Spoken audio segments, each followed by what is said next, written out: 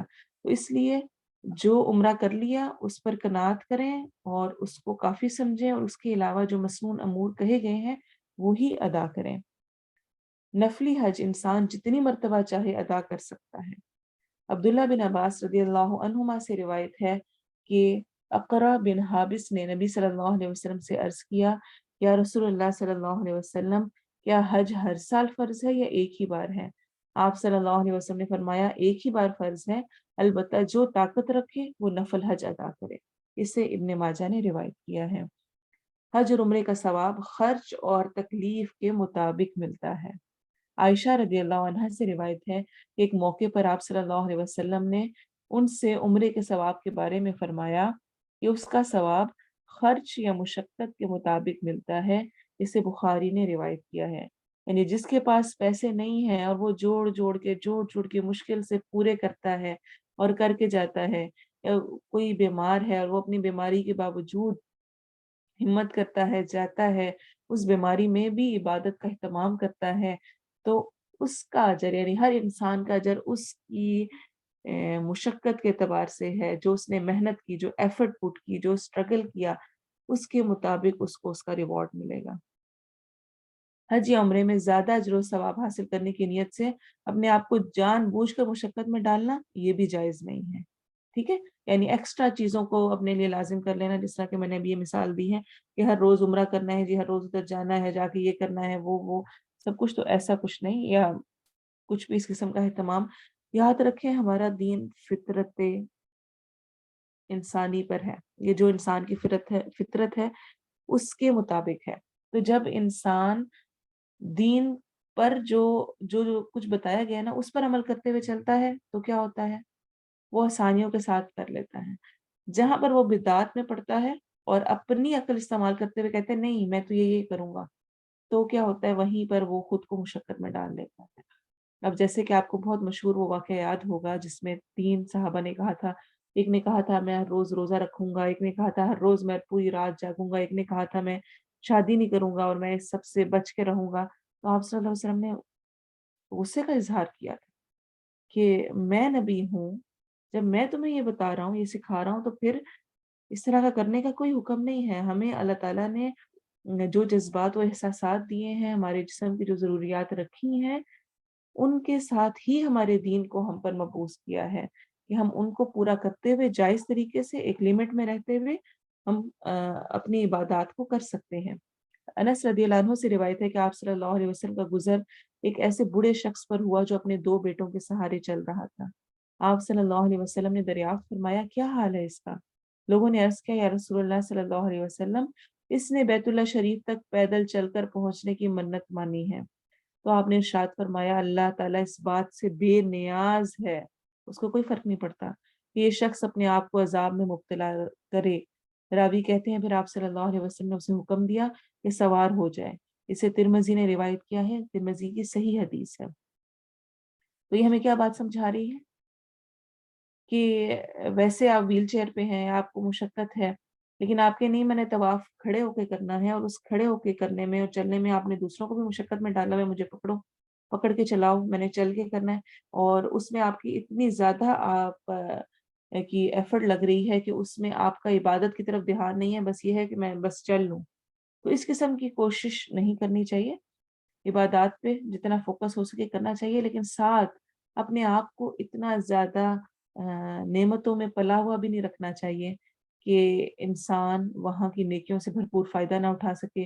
ایک چکر لگا کر آئے تو اس کے بعد اتنا تھک جائے کہ باقی نمازوں کے لیے ہوٹل میں بیٹھا رہے، یا ایک طواف کیا تو اس کے بعد اتنا تھک ہار گئے کہ اب اگلا طواف کرنے کی ہمت ہی نہیں چھوڑی۔ تو اعتدال کے ساتھ اور جتنی نیکیوں کو کما سکیں اتنی کوشش کرنی چاہیے۔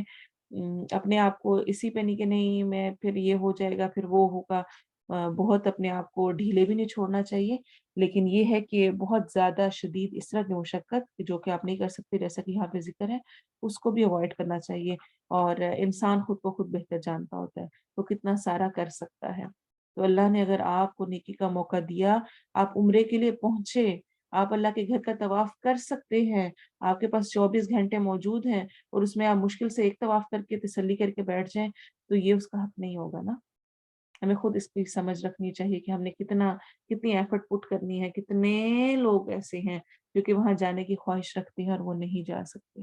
تو اگر اللہ نے مجھے وہ چانس دیا ہے تو مجھے اس سے بھرپور فائدہ اٹھانا چاہیے جتنا میں اٹھا سکوں۔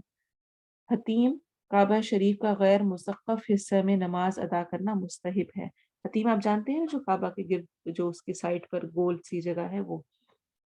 حضرت عائشہ فرماتی ہیں کہ میں کعبہ شریف میں داخل ہو کر نماز پڑھنا چاہتی تھی، آپ صلی اللہ علیہ وسلم میرا ہاتھ پکڑ کر مجھے حتیم میں لے گئے اور فرمایا جب تم بیت اللہ شریف کے اندر نماز پڑھنا چاہو تو یہاں حتیم میں کھڑے ہو کر نماز پڑھ لو، یہ بھی بیت اللہ شریف کا حصہ ہے۔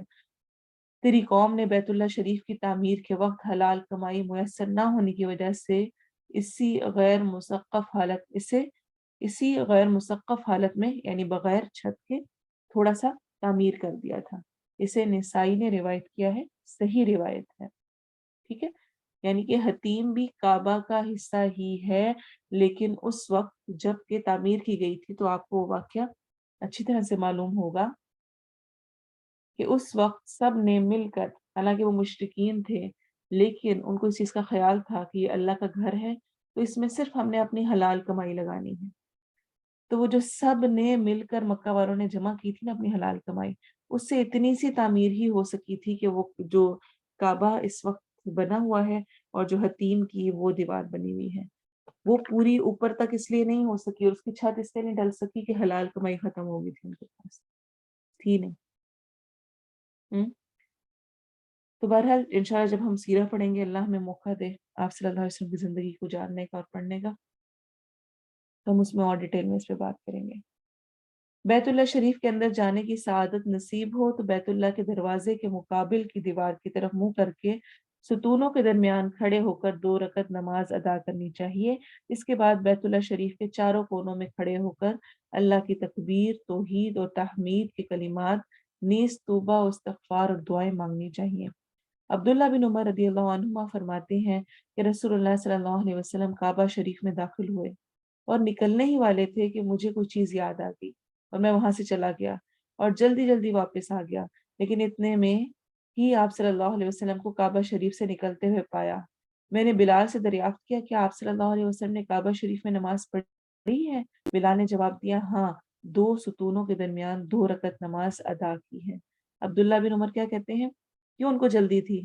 تاکہ وہ دیکھنا چاہتے تھے کہ آپ صلی اللہ علیہ وسلم یہاں پر کیا کریں گے، کیسے کریں گے۔ اتنا زیادہ شوق تھا کہ ہر چیز کو جانے کس طرح کیسے کس وقت کرتے ہیں۔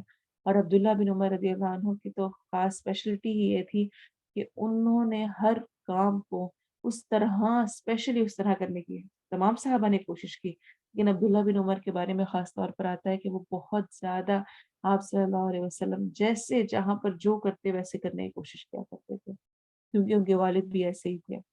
عمر رضی اللہ عنہ کے بارے میں آتا ہے کہ وہ ایک جگہ تھی، ایک درخت کے پاس سے گزرتے، جب وہاں سے گزرتے 2 نفل پڑھ لیا کرتے۔ لوگوں نے کہا کہ یہ تو نماز کا وقت نہیں ہے، آپ یہاں نماز کیوں پڑھ رہے ہیں؟ تو حضرت عمر کا سمپل سا آنسر تھا، کیونکہ میں نے ایک دفعہ آپ صلی اللہ علیہ وسلم کو یہاں پہ نماز پڑھتے دیکھا تو میں بھی یہاں پڑھ لیتا ہوں۔ تو حضرت عمر کے بیٹے ہی عبداللہ بن عمر بھی تھے، ان کے بھی ایسے ہی طریقہ کار تھے۔ بہرحال اسامہ بن زید رضی اللہ عنہ سے روایت ہے کہ آپ صلی اللہ علیہ وسلم کے ساتھ کعبہ شریف میں داخل ہوئے۔ کون؟ اسامہ بن زید۔ پھر حدیث بیان کی اور کہا کہ نماز کے بعد آپ صلی اللہ علیہ وسلم کعبہ شریف کے کونوں یعنی کارنرز کی طرف متوجہ ہوئے اور ہر کارنر کے سامنے کھڑے ہو کر تکبیر، توحید اور تحمید کے کلمات ارشاد فرمائے، اللہ سے دعا کی اور استغفار کی۔ حجر اسود اور مقام ابراہیم دونوں جنت کے پتھر ہیں۔ آپ صلی اللہ علیہ وسلم نے فرمایا حجر اسود اور مقام ابراہیم جنت کے قیمتی پتھروں میں سے 2 پتھر ہیں۔ اللہ تعالیٰ نے دونوں پتھروں کی روشنی ختم کر دی ہے، اگر اللہ تعالیٰ ایسا نہ کرتا تو یہ دونوں پتھر مشرق اور مغرب کے درمیان ہر چیز کو روشن کر دیتے۔ ابن خزیمہ کی حسن روایت ہے۔ حجر اسود جنت سے اتارا گیا پتھر ہے جو دودھ کی طرح سفید تھا لیکن لوگوں کے گناہوں کی وجہ سے سیاہ ہو گیا، اور حجر اسود کو چومنا اور بیت اللہ شریف